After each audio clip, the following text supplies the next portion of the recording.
And thank you also for your interest in our department, Chemical and Biological Engineering. Let me introduce myself first. I am Professor Ying Chao. I am also the UG Program Director in the department. And today, besides myself, I am joined here with by Professor Minhua Shao. Minhua, you want to say hello? Yes, good afternoon, everyone. Yeah, I'm the Program Director of Sustainable Energy Engineering. Mm-hmm.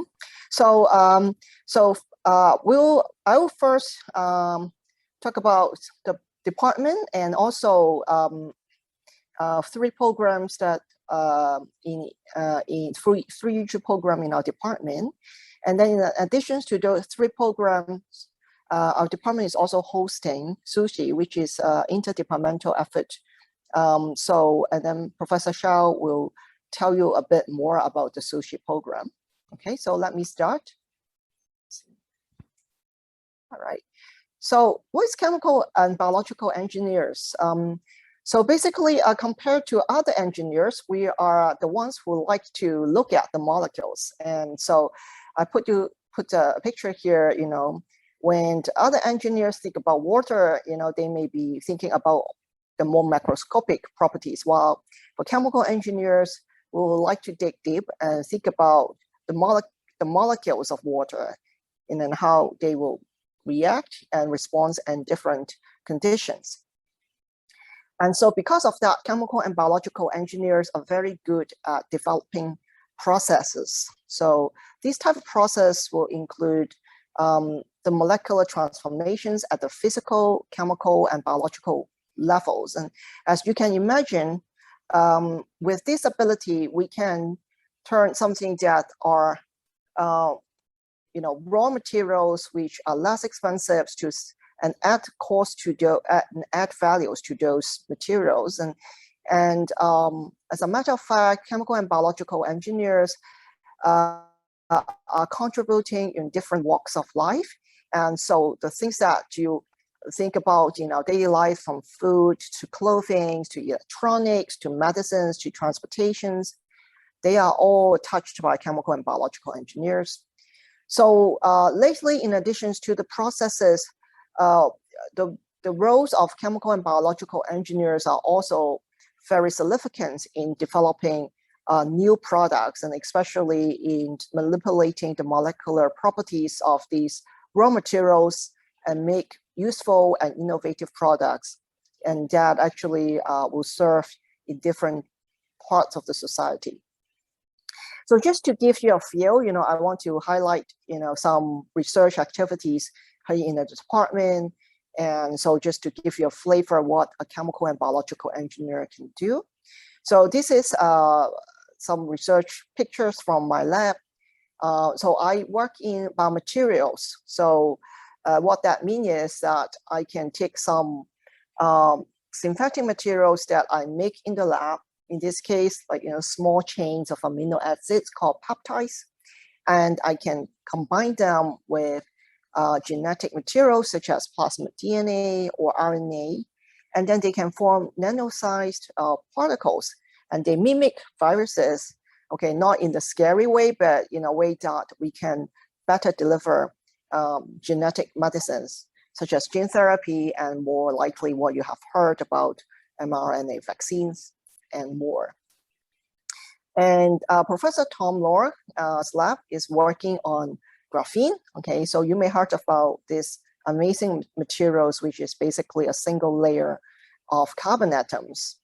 And because of their structure, these graphene-based materials, they have excellent thermal and electrical conductivity, and they can also serve as an excellent energy materials, such as shown here for graphene-based battery. And Professor Tom Lohr's labs are experts in scaling up these materials and finding applications from, you know, medicines to electronics. And then you may have already seen this, you know, in the supermarket or a lot of places in Hong Kong. They are now sprayed with these materials called Magic. And JMagic is actually developed by one of our faculty members lab, Professor King Long Yeung, and who has been actually recognized very widely for his effort in contributing to the fight against COVID-19. So what this JMagic is making use of nanofiber coating, which has antimicrobial properties. So they can provide long-term protections against all sorts of bacteria and also viruses. So now actually it has become quite commonly used in Hong Kong, and I know that they have also been used to spray in like hospitals and also like nursing homes to increase the protections for the vulnerable. And then, so the innovation is not limited to our faculty members. Actually, in the fight against COVID, our students are working under the supervisions of their faculty advisors. They have come up with this idea of antimicrobial hand cream. So it's not just something that can provide long-lasting protections against COVID and also other, nasty germs, but they also provide like a sort of like a beauty purpose. And so under and with the collaborations with our alumni, they can actually, these are students' innovation, they actually are being produced commercially and made available in the market. So you can see, they actually are featured in some interview in universities as well, and to highlight, their effort in doing this. So it also testifies to a close relationship between our students, alumni, and our faculty. So we are actually a very small department, but we have very, very close connections. And so, these actually enhance the ability of students to translate their innovations to practical uses. So, and our students are also working on environmental related projects, such as this one. Okay, so I don't know whether you can guess what this is. So this is a smart fish. Okay, so these smart fish are built by our students in their final year. And so this project actually won the HKIE Champion Award for the best final year environmental project. So this is not the first time actually our students won this recognition. So it has been several years in a row.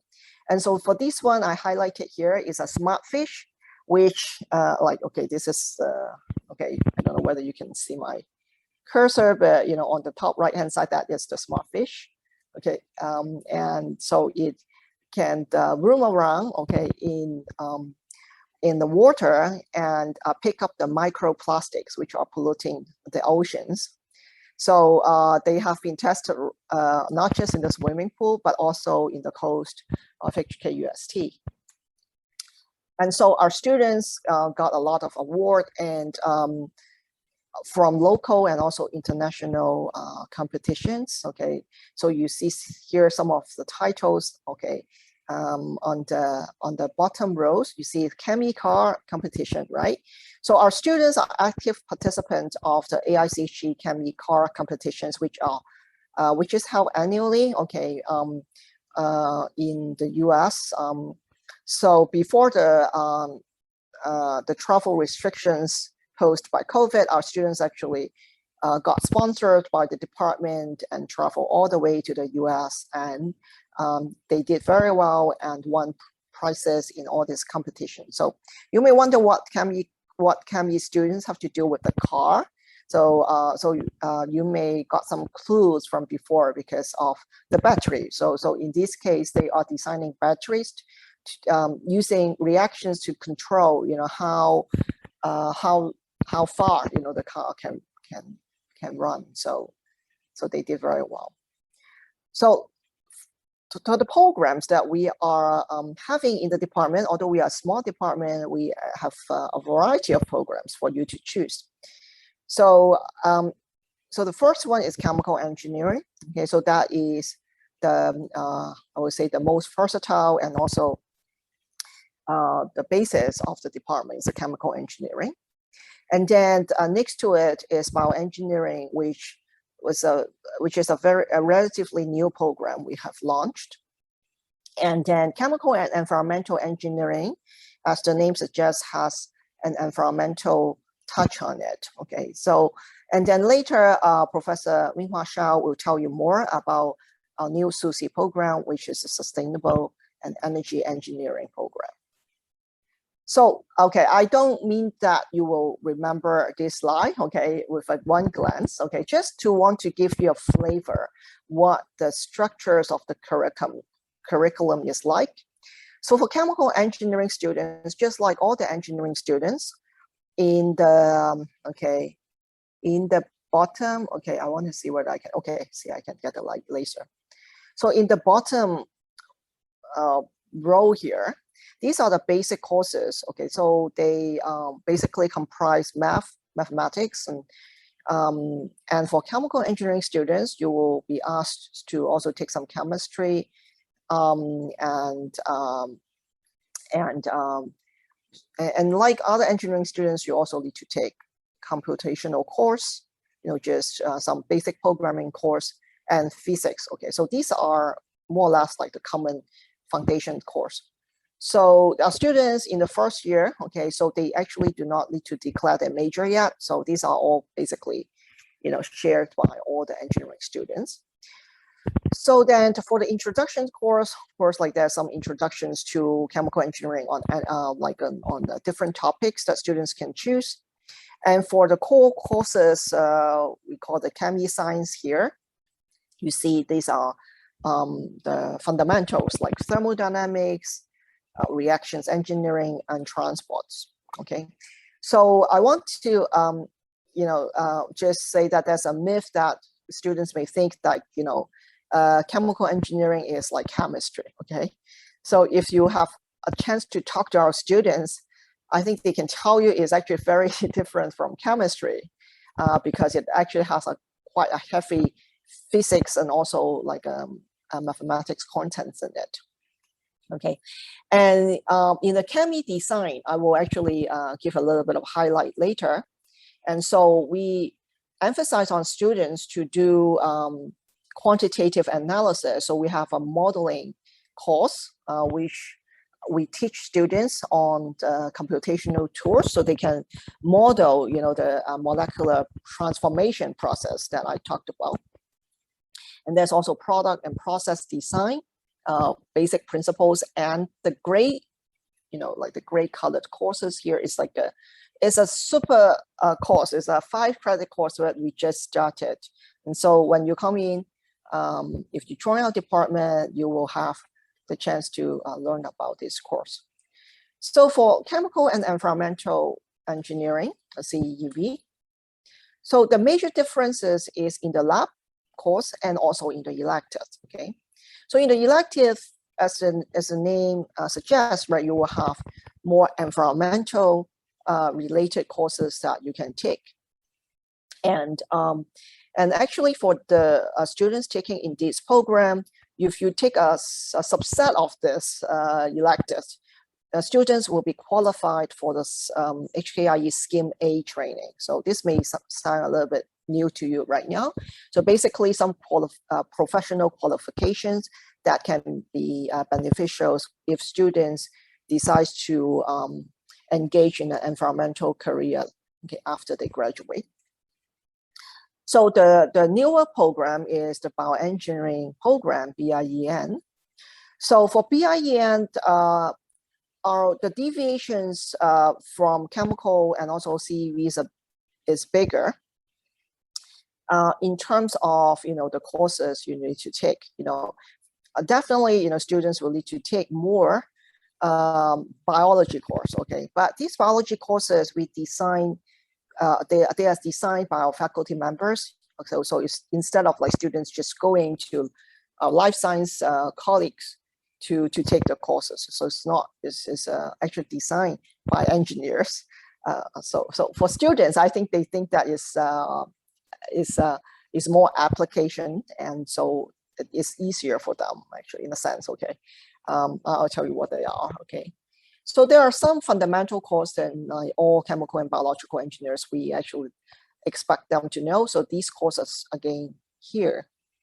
And there's emphasize on the data science in bioengineering. So we want the students to be able to handle big health data, at least some basic concepts of how to do that. So we do have more on the statistics and on the data science side for the bioengineering. So the rest are bioengineering labs, some electives. So I won't go too deep into that. It's just so the purpose is just to highlight to you some of the, what are the features that you can see in each of the curriculums. So if you want to study the details, you want to know more, this is the website. You can go to our CBE website or just search HKUST CBE. You will find the websites. And we have actually listed all this information under the UG academics, and you can find them.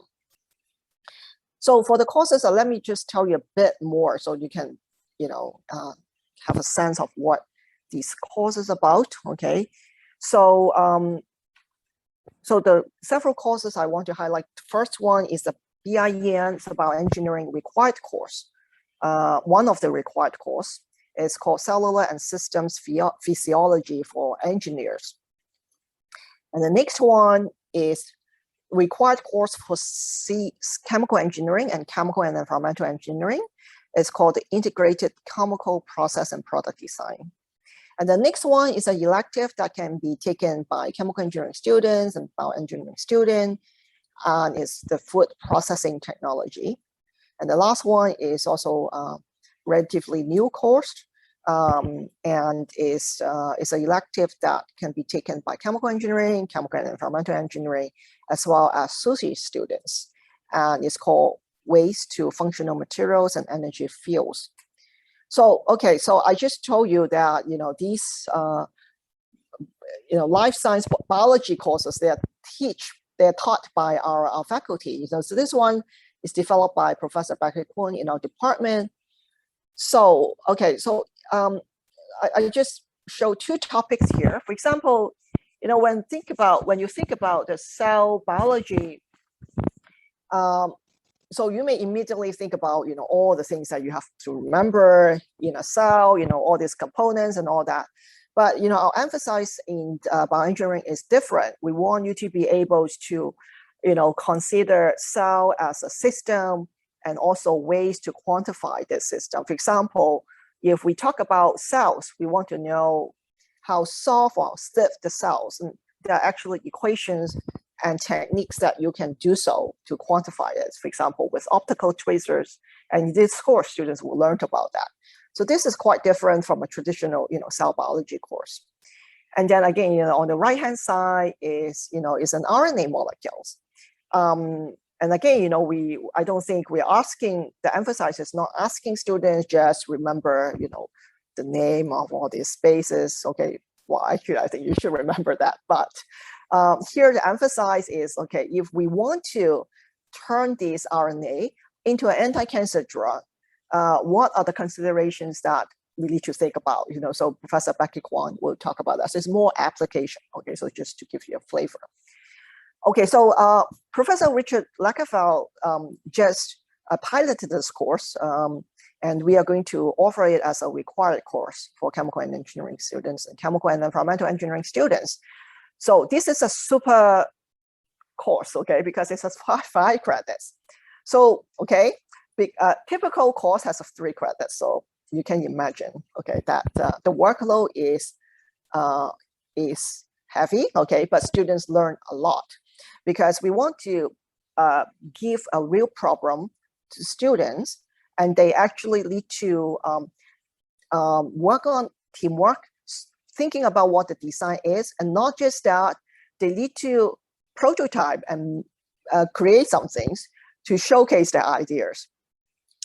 So in this case, so they actually the course allows the students to develop their project management skills as well, and the teamwork, obviously. And they need to integrate knowledge from their previous chemical engineering courses as the background courses, so they can apply this knowledge to solving some real problems. And Professor Richard Lagerfeld and other teaching team members in this course is actually not just one professor. We have actually multiple faculty members involving in this course. They will also guide the students in a more rigorous way how to approach chemical engineering design. So this will serve as a very good foundation for students to tackle their final year projects. So they will have a more clear ideas and the guidelines on how to do the design step by step, and in a way that they can also manage their time. And so, because of the huge amount of contents, we also ask students to learn something in advance, okay, before they come to class for face-to-face discussions. So that half that you need to learn, will be online. They will be provided as online material. So this mode of learning is called the blended learning. You may have heard about that. And so when students come to class, so the professor will not just teach in a one-way mode and tell you what the lecture materials are, but instead students are expected to have already reviewed the materials, and there will be more in-class discussions. And because this also facilitates brainstorming and also for students to work on their product and process design. So in the pilot run, there are two projects, and more may come, okay, when we offer that later, and the topics may also change. These two topics that has been offered, one is about building a gray water treatment unit. That means to process the used water. And after that, the recycled waters can also be used for example, planting, laundry, gardening, and cleaning, okay? Not for drinking, okay? But students are also expected to build a unit. That means it's not just modeling the process, but, build the actual systems to be able to do these functions. And the other one is more about formulations on the right-hand side here. Is controlled release fertilizers. So this is more on the product designs, okay? So the students will be given some requirements of a long-term fertilizers for certain plants, and they need to design and encapsulate the fertilizers inside polymers, okay, or other materials that they have decided to use. And they need to check, analyze the release of these fertilizers, and to demonstrate that they can be indeed useful as a controlled, long-term fertilizers. So for the electives, Professor Marshall Liu, who has been a star teacher, receiving recognitions on his teaching on food technology, so he offered an elective in food processing as well. And on the bottom, in the bottom of the page here, you see, a lot of students working in this very beautiful lab, okay? This is our food lab, okay? So this is the only lab on campus, I can tell you, that after you do some research and processing, you can actually consume them, okay? You can eat them, okay? Or drink them, okay? So I think students have a lot of fun, doing learning, okay, the food processing skills, and also, maybe enjoying the product as well. And the last one is also a new course. It's about waste to energy. So this is part of our department's efforts on developing courses on sustainability and also on energy utilizations. So the idea that will be taught about this course is how do you reduce the solid waste at the same time generate the much needed energy. And so those are some of that, just want to give some ideas to you about, what kind of courses that you will be taking in, in CBE.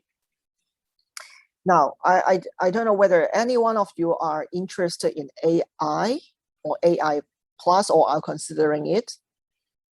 Can I, maybe, can I see a show of hands, you want to, are you thinking about it, or at least considering it, or you really want to do it? Okay, so because this year is becoming an option.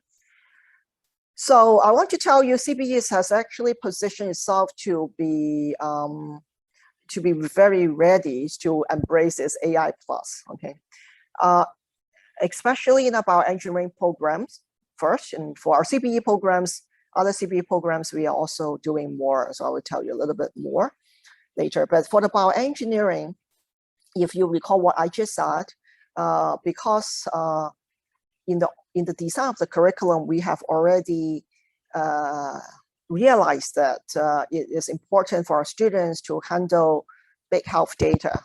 So this is before the universities talked about AI plus, and so therefore students who want to do AI plus with bioengineering, if they really streamline their course taking, they only need 13 additional credits to have an AI plus.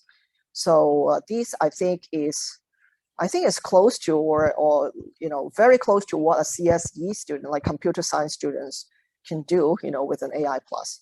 But I think the advantage here is that with a bioengineering major, okay, students will also have a unique domain knowledge. So this will be, I think, very attractive for the employers and also, for the career development for students in the future. And for other CPE programs, they are not yet so streamlined with AI, but students can still do it. And with 22 to 26 additional credits, they can still do the AI plus. So I can tell you that although we're still under considerations by the AI curriculum, but our department has been very proactive in developing courses that can be fitted into AI electives. So we'll have a series of data science course, including for the chemical and biological, like for chemical engineering programs as well. All right, so you may hear more about that later. So now for the AI plus, so students who do the AI plus with engineering, any engineering, they need to come up with a final year project, that can fit both, the first major and also the AI plus, right? So obviously that will be very important. Otherwise, the students have to do 2 FIP, final year project, and that will defer the graduation. So I just want to give you a feel of why that is possible in CBE. For bioengineering in particular, we do have faculty members who are working on fields that are related to AI. Okay, so they can offer projects to host AI plus students. For example, Professor Jiguang Wang, he is an expert in genomics. Okay, so basically processing a huge amount of data relating to the sequencing of the genomes. So he has been publishing research about finding the cure of cancer using this kind of data science technology. So in his research method, he's already developing deep learning and AI related technologies in order to mine this huge amount of data. And his publications actually are all featured in very top journals here, like in Cell and Nature, for example. And then another faculty, okay, in CBE, Professor Terence Wong. So he's working on medical imaging. Okay, so he's working on a very particular type of imaging called photoacoustic imaging. And these technologies can actually, revolutionize how the surgery is actually done for example, cancer patients, and significantly shorten the time for the doctors to make diagnosis about to make decisions about the tumor that has been removed. It's like to make decisions about surgery. Now, So for imaging,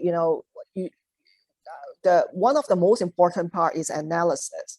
So when you take the image, how do you decide whether, I just talk about cancer, right? So tumor tissues, whether they are tumor or whether they are not tumor, right? So his group is, besides developing the hardware, the instrumentation part, he is also developing algorithms to allow more accurate analysis, and rapid analysis of, these tumor samples. All right, and our new professor is Professor Hangyu, Gao. So Hangyu actually is more related to our chemical engineering and chemical and environmental engineering. As I told you, we are also trying to be very proactive to make sure our students who are AI plus and in chemical engineering and CEV, they can also do something meaningful in the FIP. And Professor Hangyu Gao is actually our new faculty who has been using computational methods to predict molecular properties and design new process and pathways for small molecules. So this is a very new field of research. So AI right now actually penetrates also to the material research, and this is still relatively new field, but it's very important. So it's important for a lot of industries, including the pharmaceutical industries as well as the more traditional chemical industry. So after you complete a degree in CBE, like many of our students will consider grad school. And in the past couple of years, and our students are able to get into very, very top tiers institutions here in Hong Kong and also around the world in UK, Canada, US, Singapore, Australia, and also, we have a very close network with the students. So, we have been, in the past year, we have been holding Zoom sections, to allow these alumni and, and having like a sharing sections with our current students. It has been very helpful, when they have to consider the next step. And about employment, we are the only chemical and biological engineering in Hong Kong. So there is no oversupply, I would say, in Hong Kong, in chemical and biological engineers. So that also means that it's never a problem for our students to find job. And of course, like some students wants to continue to work on, technical field, right? Like related to chemical engineering. To give you a few examples, like for example, tang gas, CLP, BASF, Dengwao and Atao, they are chemical and they are environmental engineering firms, and they also hire students. And some energy company like ExxonMobil, besides tang gas and CLP. So many. So and of course, chemical engineering students have a lot of good transferable skills, and if they want, they also can work in the government. In the science part, in the productivity councils, even in the bank, in other consulting firms as well. So, but what I want to emphasize is it's never a problem for our students to find jobs. And our department also has a very active internship program and co-op program, and we do help students to have a taste of like what it's like to work in these companies before they graduate. All right, so that's all for my presentation, and I think I would first pass the time to Professor Shao so he can provide additional details about the sushi, and then we can have a Q&A afterwards.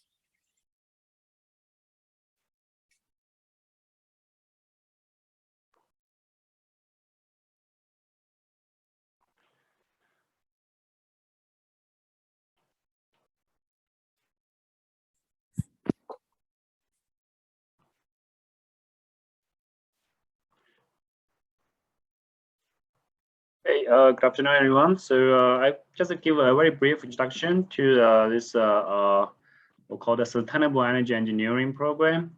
So it's actually relatively new, as Professor Intao mentioned. Right. So actually, it was launched in 2017 and 18 academic year by School of Engineering. Okay. The uniqueness of this program is that it's not only supported by one department, right? But it's an interdepartmental program based in School of Engineering. Currently, it's managed by our department, okay, Department of Chemical and Biological Engineering, but is also supported by other three departments, including Department of Civil and Environmental Engineering, Department of Electronic and Computer Engineering, and Department of Mechanical and Aerospace Engineering. In addition to that, we also have an Energy Institute, so it's a university-wide institute, also support this program. So later I will mention a little bit the role of Energy Institute, okay? So the first batch actually of this student of this program actually was already a graduate last summer. Okay, we have about 16 students. Okay, so you already graduated, and this program will be fully accredited by the Hong Kong Institute of Engineers in both energy and environmental disciplines. So there will be two disciplines. Indeed, the provisional accreditation has been completed in March this year, right? So after that, we will apply for the full accreditation. So I believe that everyone has heard about the energy crisis, right? So if you look at this chart, right, since the Second World War, the energy consumption actually has increased sharply. And the energy consumption mainly from this use of fossil fuels, including coal, oil, and gas, right? So that it contributed about 80% of the total energy supply. And we know that the consumption of fossil fuels cause problems, right? For example, the air pollution and also the climate change, because they actually release carbon dioxide, which is a greenhouse effect. So it will cause the temperature increase of our plant. Okay, so we have to use this more clean and renewable energy, right? But the problem is that we have a lot of the resources of this renewable energy, like the hydroelectricity. You can use water to generate electricity, solar energy, right? So we can connect the solar energy to produce electricity, or wind energy, wave power, geothermal energy. So that's quite common that we have known. Also, we can use this bioenergy. So we use this green plant, okay, to generate like alcohols. So those can be used as energy too. Tidal power, also from the ocean, and the nuclear energies. The problem with those renewable energies, even though they do not add more carbon footprint to the environment, but most of them are intermittent. Okay, so that means they cannot continuously supply the power as needed. Just like a solar, it only produces the electricity when the sunshine is strong, right? But at night, if we want to use the electricity, there will be no power.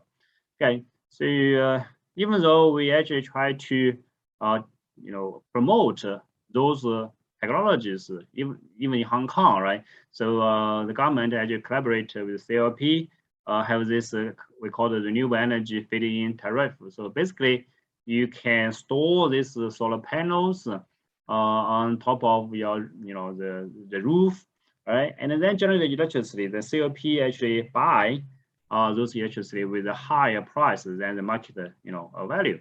That means it's a kind of promotion initiatives that can actually promote these new technologies. But again, so the fundamental problem of renewable energy has not been solved, those intermittencies. Okay, so we need to develop the energy storage technology. So when this solar energy, for example, solar energy generate electricity, and we can store them and then use them at a later time. Okay, so there are different energy storage technologies. So here I just list some of them, right? So for example, the chemical energy storage, including some of these fossil fuels, right? Coal, gasoline, natural gas, so they are chemicals. So they actually store energy, but they are not clean. Okay, but hydrogen is, on the other hand, is clean. It does not contain carbon items. Okay, so that's why nowadays, if you read news, actually the hydrogen is a very hot topic. Is can be a potential a fuel, right, in the future. So our at the UST actually we have several faculties actually studying the hydrogen, including fuel cells, right? So including myself. Okay. Second is mechanical energy storage, like a flywheel, pumped hydro, compressed air. So that's actually large scale of energy storage.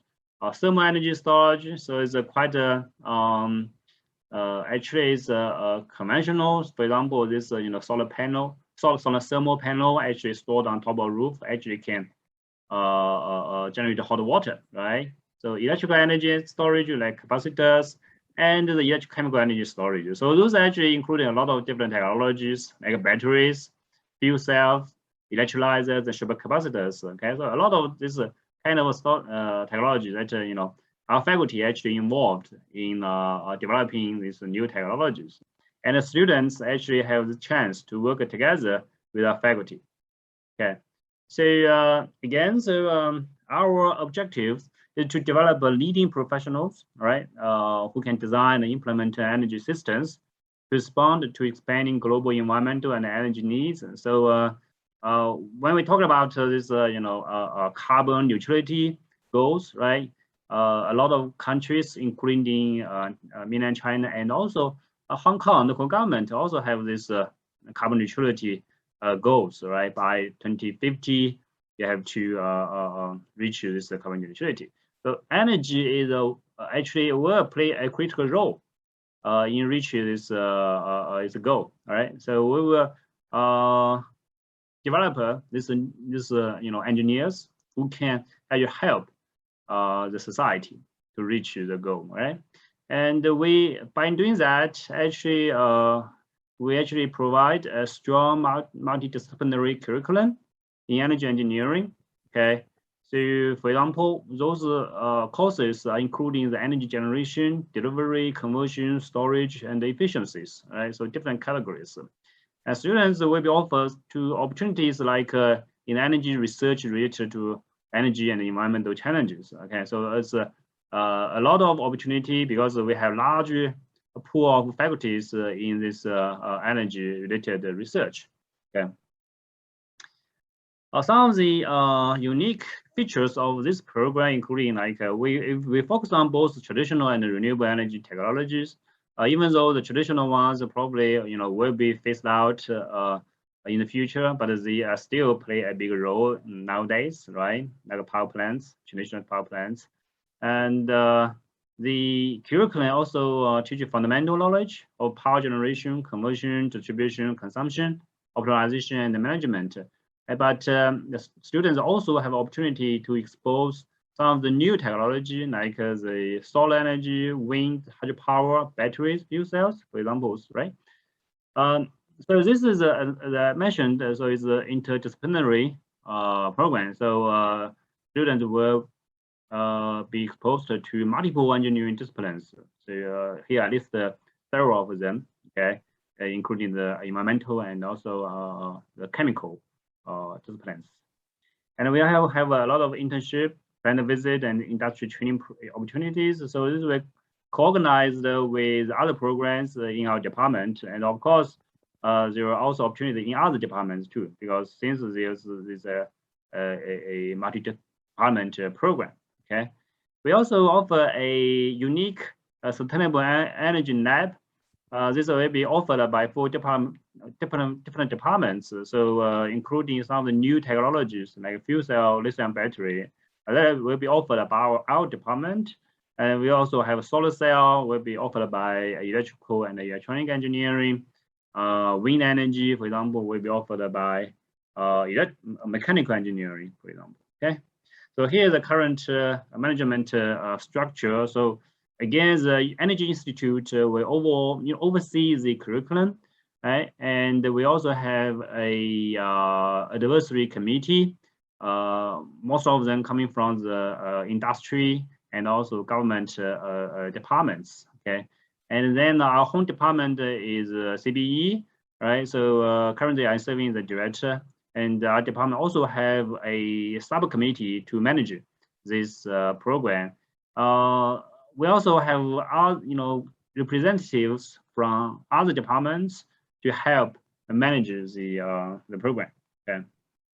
So here is the overall curriculum for the program. So similarly, like the other programs presented by Professor Yingchao. So first year, you will learn the engineering fundamental courses, including physics, chemistry, math, and computer, and some of the common courses. And then we're starting to learn the energy core courses, like the materials, right? Environmental assessment, basic electronics, energy conversion, electrical technology, and thermodynamics, fluid mechanics, heat transfer. So those are considered the energy core. We also have a course in energy policy. Okay. So after that, in year 3, year 4, you basically will go to choose some of the electives. So we have 4 different categories. Okay. Category 1 is energy generation, including some of the solar energy, wind, and mechanical energy. Category 2 is energy storage and distribution. We'll talk about batteries, fuel cells, and the smart energy systems. Okay. Category 3 is the utilization, like the air conditioning system, a building, okay, and the optimization of energy system. Category 4 is sustainability, so more or less like the carbon footprint analysis and more or environmental area. Okay, we also offer a research topic, projects. So student, if they are interested in research, he or she actually can work together with the faculty, and at the same time, actually, you can receive credits, 3 credits, okay, for the research projects. Here, I did not mention the industry training. So this is actually one of the important part of the program. So we have about 4 weeks on-site training in Polytechnic University. Okay, so during the winter session. And then, of course, last year we have capstone project. Okay. So here are some potential employers. So I not want to go through it. So a lot of different areas you can go, especially in the government now, because of this carbon neutrality, they actually need a lot of this expertise. Okay, so for example, the hydrogen, and other new technology, batteries. Okay. All right, so this is the Energy Institute. So, so if you're interested, you can go to the website. So we have about 30 faculty, related with energy research, and all of them actually can be your, potential advisors if you are interested, right? So you can talk to the faculty and then work together with them. Okay. So. Yeah, so our program is not large because we are not trying to make it very large. So it's relatively small. So every year we have about less than 20 students. So it's easy to manage, and then student like a family, right? All right. So here is my contact information. So if you have any questions, you can always send me email, all right, or even give me a call. Okay. All right. Thank you. So thank you, Professor Shao. And now in the remaining 10 minutes or so, I will invite questions. Actually, I see that Professor Frank Lam is also here. Frank, you want to say hi to the students? Yeah, Professor Hello, Frank Lam hello, this is is, Frank. yeah, hello, so, hello. Yeah, yeah, so I'm actually he's, off campus now. Sorry about that. that's okay. So Professor Frank Lam Yeah. is a teaching faculty in our department, and he, like the waste to energy course I just mentioned, is actually taught by Professor Frank Lam. So Yep. let me, okay, do you have any question? You can feel free to either type the questions if you want to, or if you want to voice out. I think, you raise your hand, I can unmute you, I think. Okay, it's up to you.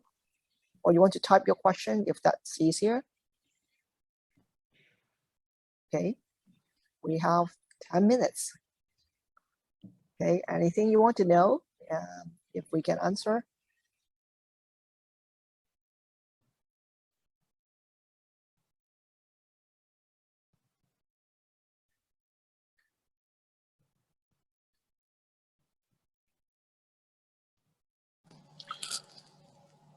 Someone asking about the perspective. Okay, so there's 2 new messages. About the career perspective. Yeah, I saw that. Yeah. All Okay. right, let's see. Okay, I saw that now. Yep. All right. Career prospects. Okay. Okay, so I think I had career slides in the end. So chemical and biological engineering is a very versatile major. The skill set that we teach students basically, right, like is how to do molecular transformation. And that can span physical process, biological process, chemical processes. So students are able to do process and product design almost, basically, I think any field that, will need process and product design. And that's actually many fields from, just consumer products, daily products, like, in like cosmetics, or, energy, or pharmaceutical companies, like these are all like potential employers of our students. And a huge employer, actually we have some huge employers. They are in environmental consulting. They take a lot of our students. Also in environmental protection department in EPD, they take a lot of students. And also, like, you will find a lot of alumni in town gas and CLP. So these are the bigger ones, but but we do have students in different companies. And then for the bioengineering students, they haven't graduated yet, so I cannot say for sure where they will go. But what we expect that is actually a lot of them will want to go for, continue to do grad school. The last I polled them, I think half actually want to go to grad school. And actually, if like you do actually want to go to grad school, taking a bioengineering program like major from us can be advantageous, because we are the only chemical engineering program offering bioengineering, major. And so the choice, like, because we are the only one in Hong Kong, but like then there are many choices around the world if they want to take students from Hong Kong, basically, they take students from us. So many of our students actually want to do that. But they are also students who will be maybe interested in startup. There are some startup now in the science park, and the more traditional companies that can be like medical device or so, and some pharmaceutical manufacturing companies as well. I think that's where they will go, but they haven't graduated yet, so I cannot say for sure. Does that answer your questions? And I think for sushi, it's the same thing. They haven't graduated yet, but we expect that the energy field will be able to absorb our students. Meanwhile, you want to comment on that? Yeah, actually, we have local companies actually like CLP, Tongas, actually recruit some students, and also a lot of our students actually want to continue research. For example, this year actually one of our students went to UCLA as a PhD student, and another student actually stayed in my group to continue as an MPhil student. Right? So because energy actually require a lot of fundamental understanding in addition to the engineering part, right? So if you want to be engineer, of course, it's easy, you know, after a bachelor degree, you can go to a job market. But if you want to involve in R&D sector, then it's better to have a further higher degree. Yes. Okay. Okay, so another question is, nanotechnology a part of any of the engineering courses? Yes, actually we do have a nanomaterial course.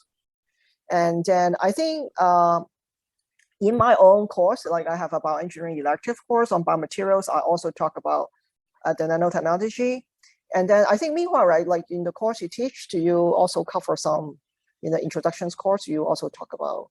Yeah, nano energy is actually we have faculty teaching this nanomaterials. Nanomaterials, yeah. Yeah, and also we have a material common course. Yes. Yeah. Yeah. So is it yes? So in your, okay, I see Stephen, is it Stephen Poon has a questions about, okay, yes, when you come into UST, you will all be doing just general engineering. I believe that if you want to do AI plus, then you have a separate box that you check, right?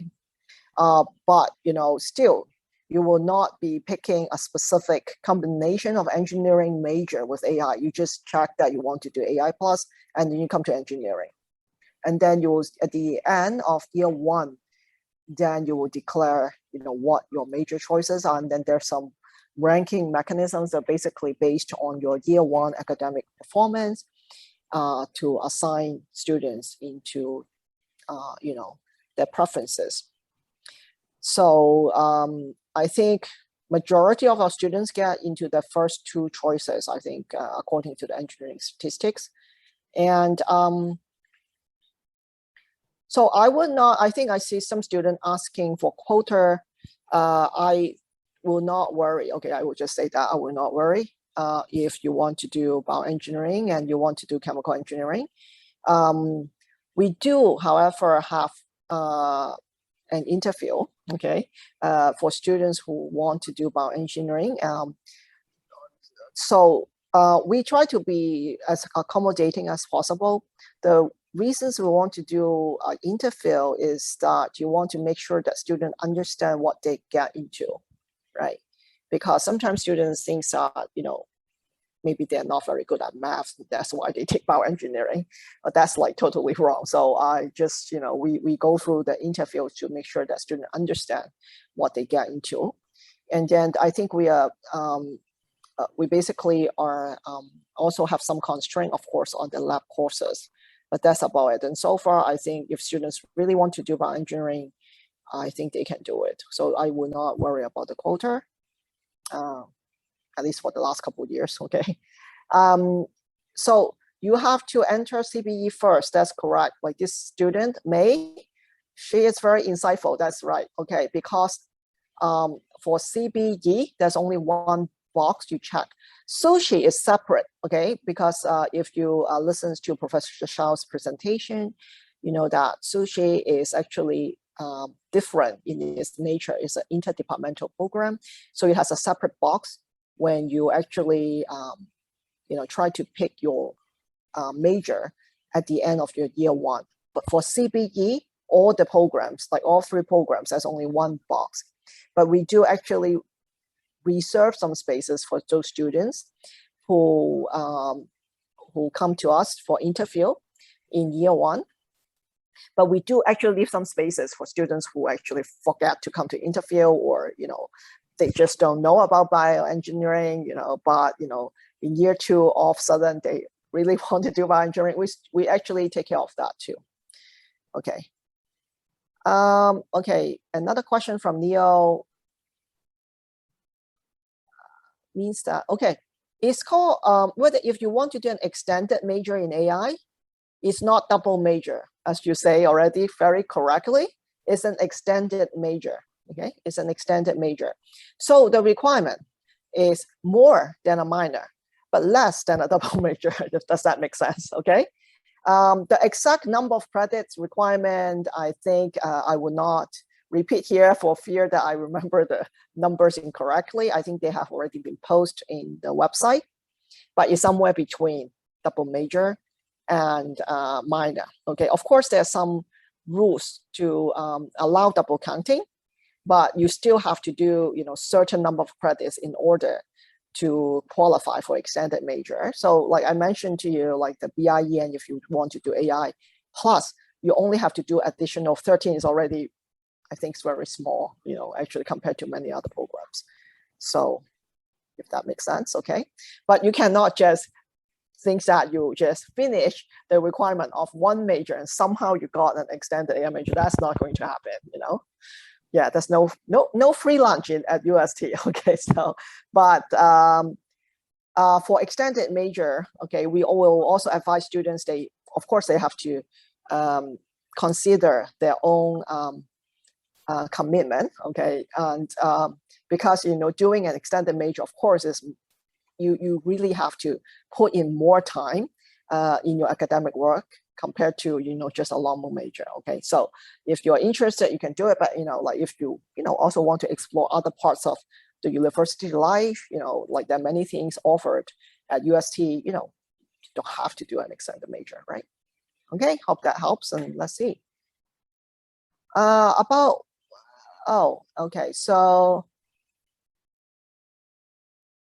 CBE and as associate, is it individual? Okay, it's not that clear. Because otherwise, myself and Professor Shao will not be sharing the same Zoom room here and talking to you about these two programs. Okay, Sushi is hosted by CBE, but it's different than the program is owned by CBE. Okay, you can see the difference. Now, so because Professor Shao just mentioned, right, the Sushi program actually involve other departments to offer the courses and also the design of curriculum. So that's the major difference. In terms of the choice, like when you have to decide a major, they are different. They are individual, okay? But on the actual terms of relationship, we are not separate, okay? Okay. So it's a little bit complicated, okay? I hope that makes sense.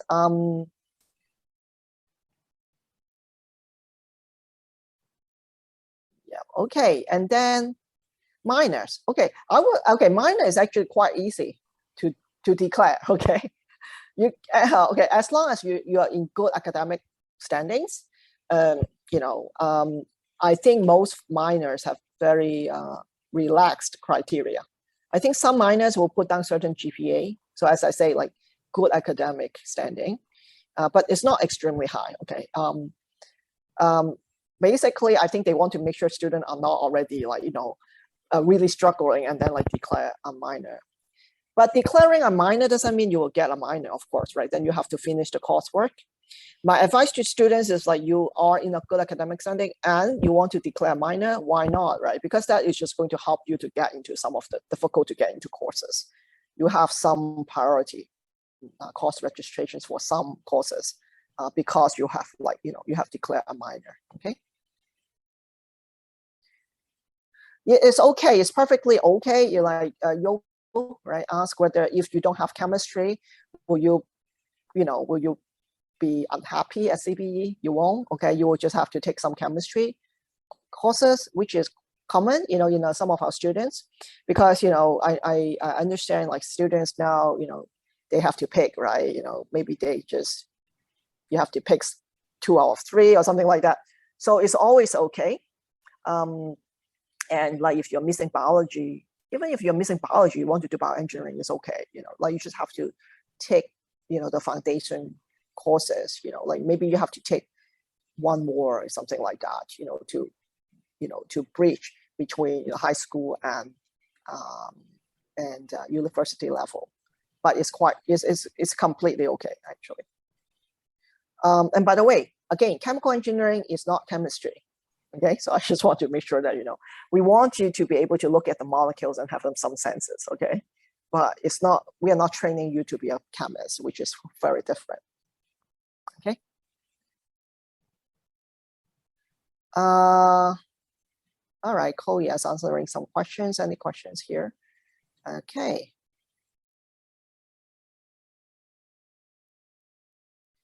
Internship opportunities. Okay, can we do exchange? Okay, let me combine this together. I think that will be our last questions. So let me talk about the internship. Okay, so internship, right? Like in UST, we have a career center, of course, right? So some internship, obviously, students can find the opportunities there. Actually, some students just find the internship like in, using their own channels. Okay, but department, however, is also spending a lot of effort to work with employers and to offer internship, and so that is through the department. And the faculty in charge is actually Professor Marshall Leo, who's not here today, but who's the guy who actually I just showed, taught the food processing technology course. And then I think Polly Wong, I think some of you met her in the chat room. So she also helped to run this department internship program. So through the ethics departments are able to gather quite a number of opportunities for students, and the department continue to strengthen the relationship with potential employers. So students can get more. So these jobs that are gathered through the department, of course, they are more relevant to chemical engineering usually. Actually, not usually, always more relevant to chemical and biological engineering, and it's a good channel for students to try out. Of course, the decisions whether to take the job or to offer the job is rests with the company and also the students. So like the department is more like a matchmaker, is that like that? Okay, but we actually do not nominate students to to employers. It's actually, we just make sure that the opportunities are widely known among our students. So we have that. That typically students will start doing interns in as early as year 2 and year 3, I think, typically. And that's actually when the employers like to take students to year 2. Year 1 is a little bit too early, I think, for most employers. Some students will opt for Europe as early as year 1 if you find a supervisor who was willing to train you from year 1, then that's possible. Internship is a little bit more difficult, I would say, after year 1, because you haven't really declared any major yet, right? So that's that. And then about exchange is actually managed by the School of Engineering, not by the department. Okay, so it's they have a program that they will announce directly to the students, and the students will be can put down their choices, and they will select students, I think, based on how many students wants to go to certain university, how many spaces, what's your academic performance, and also the interview performance. I think they interview students. They want to make sure that for very competitive schools, they are sending the best ambassadors, like from UST. So I think so that's most of the exchange opportunities. Our department, however, is also doing something on the side, which is we are trying to build connections with some universities, so to offer, we call the research plus exchange for students. Unfortunately, in the last 2 years, we didn't continue because for the obvious reasons, because of the travel restrictions. But we have a lot. We have intentions to reopen that. So that is separate from the School of Engineering exchange. But most of the exchange actually is through engineering, not through the department. Okay. Okay. Okay. In foreign country. Okay. So this is about chemical engineering in foreign countries. You can actually. Okay. First of all, I want to say that our accreditations for HKIE is actually recognized in UK and also US. So your degree in chemical engineering, chemical and biological engineering, they are recognized. So so that actually make it helpful for students, not just for grad school, but some students actually, decide to pursue their careers outside Hong Kong and in overseas countries, and their qualifications are recognized, and so that's very helpful. we actually just had a couple months ago, we had a Zoom sections with our alumni all over the world, right? I think Chloe were you there, right? So yeah, our alumni were doing very well, you know, in as a chemical engineers, so what kind of jobs they have? Like some of them are doing, you know, environmental related jobs, and environmental consulting type of jobs, and another one is doing actually polymer processing, but for biomaterials, and just to name a few, you know. So so they have this, you know, the jobs that I talked about, like pharmaceuticals, right, and food, okay, food processing. Food processing is actually a big industry. Not I mean, like in Hong Kong, we also have Yaku and also Lei Gam Gei, you know, but you know, in other countries, they also have very, you know, very big food processing companies, as you, Leslie, and all that companies. So I think for chemical engineering, that is actually one of the most well-paid jobs. Okay, and of course you can work for oil companies. Right? That's very obvious, right? I think the first thing that people think about when they think about chemical engineering, maybe they are thinking about ExxonMobil, you know, that kind of companies. So they actually are doing a lot of processing for the crude oil, and also from the crude oil, right, they can also generate a lot of products, you know, a lot of chemical companies. So there are many actually. Yeah, so in a sense, maybe even more abundant than in Hong Kong, because Hong Kong doesn't have its own industry, right? So I hope that helps. Okay, but if you join our department, you will have opportunities to, of course, like link up with our alumni. We actually are starting, I think our students here also know, we are starting our departmental LinkedIn page.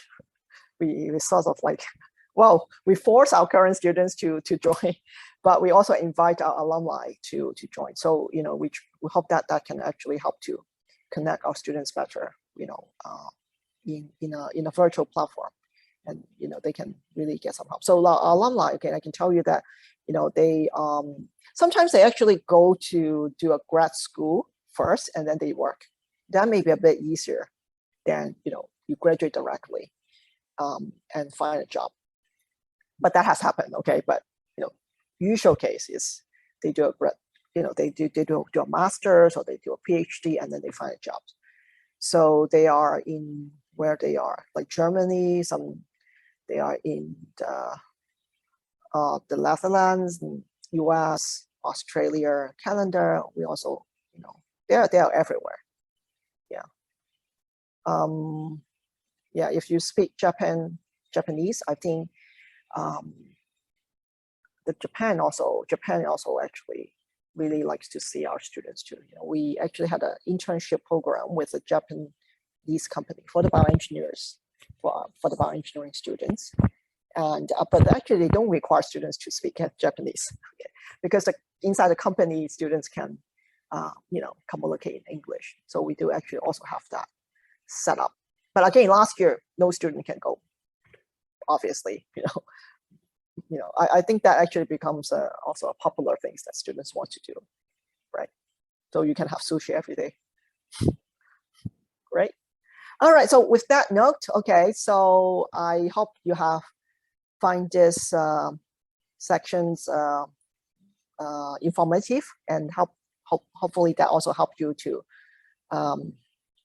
you know, make an informed choice. And I also hope, you know, I will be able to see some of you here in my department in the near future, or maybe, you know, School of Engineering. Okay, thank you and have a good evening. Okay, bye-bye. Thank you. Bye-bye. Bye.